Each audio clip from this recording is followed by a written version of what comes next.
오늘 새벽에 하나님께서 우리에게 주신 말씀은 마태복음 7장 21절에서 23절의 말씀입니다.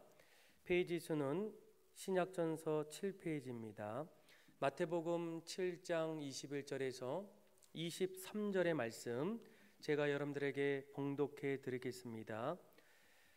나더러 주여 주여 하는 자마다 다 천국에 들어갈 것이 아니요 다만 하늘에 계신 내 아버지의 뜻대로 행하는 자라야 들어가리라.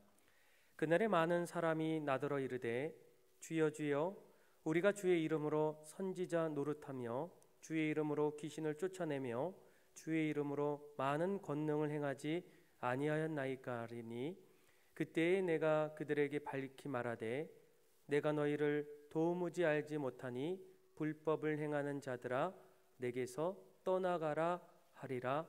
아멘. 여러분들은 구원을 받으셨습니까? 예전에 전철역을 가게 되면 누군가 곁에 찾아와서 이렇게 묻습니다. 혹시 도를 아십니까? 잠깐 얘기해도 될까요? 네, 한번 얘기해 보세요 라고 하면 여러 가지 이야기하다가 이런 또 질문을 하게 됩니다. 오늘 밤에 죽는다면 당신은 천국에 들어갈 수 있겠습니까? 여러분들은 이 질문에 뭐라고 대답할 수 있겠습니까? 오늘 밤에 내가 죽는다면 나는 정말로 천국에 들어갈 수 있을까? 이 질문에 대해서 어떤 분들은 이 질문은 나에게는 더 이상 상관이 없는 질문입니다. 왜냐하면 나는 이미 구원을 받았기 때문입니다. 여러분들도 그렇게 대답하시겠습니까? 그런데 오늘 말씀은 이미 구원받았다라고 생각하는 분들을 향해서 예수님께서 우리에게 들려주시는 말씀입니다. 여러분들이 구원받았을 때 정말로 구원받았을까? 예수님이 우리에게 구원에 대해서 이야기하면서 몇 가지 우리가 잘못 생각하고 또 신앙에 대해서 착각하고 있는 그런 부분들이 있다고 말씀하고 있다는 거예요. 여러분, 우리가 구원을 받았다는 거, 또 천국에 들어갈 수 있는 가장 큰 이유를 뭐라고 얘기합니까?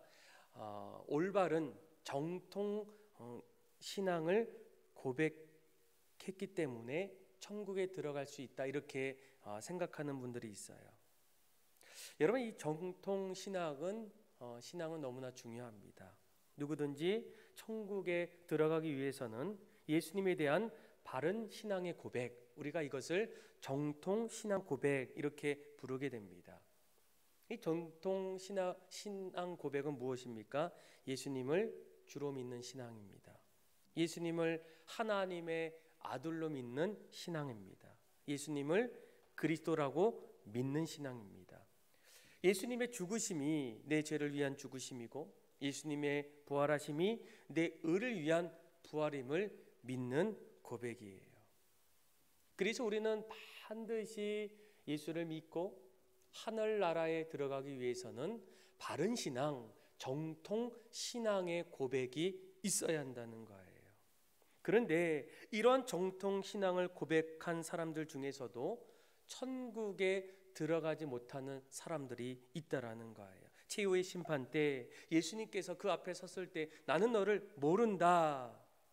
내가 주님이라고 불렀음에도 불구하고 그리스도는 나의 구주라고 고백했음에도 불구하고 예수님은 여전히 너를 모른다 이렇게 말하는 그런 모습들도 반드시 있다라는 거예요. 갑자기 예수님이 왜 나를 모른다 이렇게 말씀하실까요? 예수님을 주로 부르는 것이 어쩌면 단지 머리로만 지적으로만 다시 말하면 입술로만 고백한다면 그 사람은 천국에 들어갈 수 있겠습니까? 여러분, 복음서에 보게 되면 놀라운 것은 귀신들조차도 예수님에 대한 바른 신앙의 고백을 했던 것을 보게 됩니다. 누가복음 4장 4절에 보면 귀신들이 나가며 소리질러 이르되 당신은 하나님의 아들입니다. 그런데 귀신들이 어떻게 되었을까요? 그들은 결코 구원을 받지 못했다라는 거예요. 야고보 사도의 신앙을 빌리게 되면 행함을 따르지 않는 믿음을 가진 사람들을 향해서 무엇라고 얘기합니까? 너가 하나님은 한 분이신 줄을 믿느냐? 잘하는도다. 귀신들도 믿고 떠느니라. 그러니까 오늘날로 말하면 우리가 철학을 연구하고 과학을 연구하고 다른 종교를 연구하듯이 기독교에 대한 바른 신앙에 대한 지식을 우리가 연구를 통해서 가진다면, 또 지식으로만 바른 신앙을 갖고 있다면 우리가 정말로 천국에 들어갈 수 있을까? 바른 신앙 고백은 천국에 들어가는 필수 조건이지만 천국에 들어가는 것은 신앙 고백 이상의 것이 되어야 한다는 거예요. 여러분들이 주님을 나의 구주로 고백할 때 그 고백의 의미는 나에게 있어서 어떤 의미이겠습니까? 지식으로, 머리로만 주님은 나의 그리스도, 주님은 나의 힘이시고 나의 구원자이심을 머리로 고백하십니까? 하나님은 그 이상의 것을 우리에게 원하신다는 거예요. 두 번째로 우리가 주님을 부를 때에 천국에 들어갈 수 없는 그 사람은 또 어떤 사람이겠습니까? 열심과 열정으로만 천국에 들어갈 수 있겠습니까? 종교 생활에 열심이 있다는 것이 천국에 들어갈 수 있는 안전판이 될 수는 없다라는 거예요. 최후의 심판 때에 예수님께서 주여 주여라고 부르는 사람들 앞에서 그들을 모른다 이렇게 말합니다. 여기서 말하는 이 주여 주여는 열심 있는 것을 보여주게 돼요. 하나님을 사랑하고 하나님을 내 삶의 중심으로 모이는 사람들은 당연히 그 안에 공통적으로 열심이 있기 마련이에요. 그런데 예수 믿는 생활을 열심으로 하는 사람이라고 자동적으로 천국에 들어갈 수 있을까? 천국의 티켓을 소유한 것이 아니라는 거예요. 그 이유가 무엇이겠습니까? 내가 열심히 있는 경우라 할지라도 그 열심을 내는 이유와 동기가 더 중요하다는 거예요.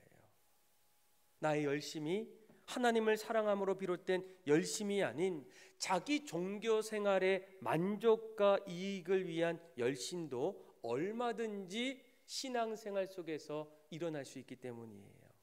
사람들에게 인정을 받기 위한 종교적인 열심도 얼마든지 가능합니다. 유교나 이슬람교나 불교도 잘 보시면 대단한 열심을 갖고 있어요. 저는 이단들을 우리가 경계해야 되겠지만 우리가 이단들을 바라보면서 한 가지 좀 배워야 할 것이 있다면 그들의 열심이라는 거예요. 그들은 잘못된 열심을 갖고 있지만 우리는 하나님을 향한 올바른 신앙을 갖고 있을 때 그 신앙을 바탕으로 하나님을 향한 열심을 갖고 있는지를 여러분 돌아보셔야 돼요. 열심이 있다는 것이 결코 천국에 들어갈 수 있다는 보장은 아닙니다. 나의 열심이 나의 동기와 나의 열심의 이유가 정말로 하나님을 사랑하는 도로부터 비롯된다면 우리는 반드시 하나님의 칭찬 속에서 하나님이 우리를 기다리고 계신다는 거예요. 그런데 분명한 것은 그 열심과 열정이 하나님의 사랑으로부터 출발했는가 아니면 자신의 종교적인 만족과 이익을 위해서 나의 열심이 지금도 나타나고 있는가?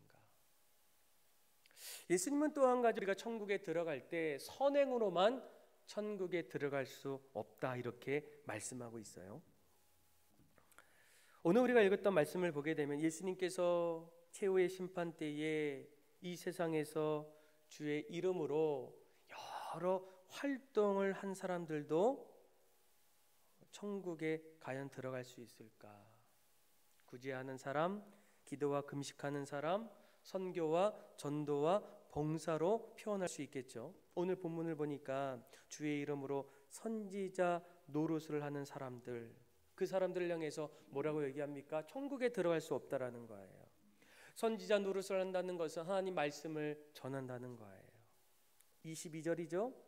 우리가 주의 이름으로 선지자 노릇을 하며 주의 이름으로 귀신을 쫓아내며 주의 이름으로 많은 권능을 행하지 아니하였나이까.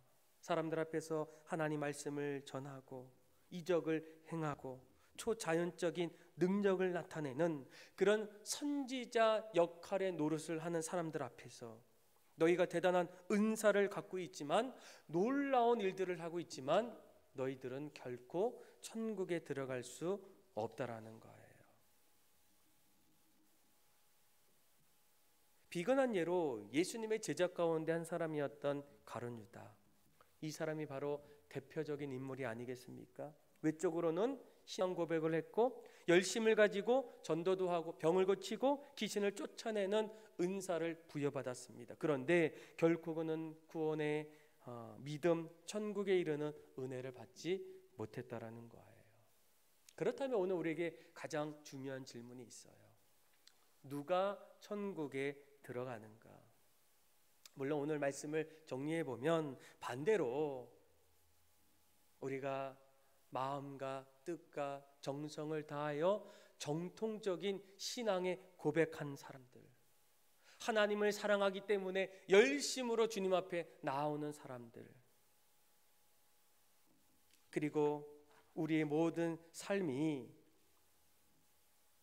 선행과 믿음이 하나가 되어서 하나님 앞에 나아가는 사람들, 그 사람들 모두가 구원의 은혜 속에 우리가 들어갈 수 있다라는 거예요.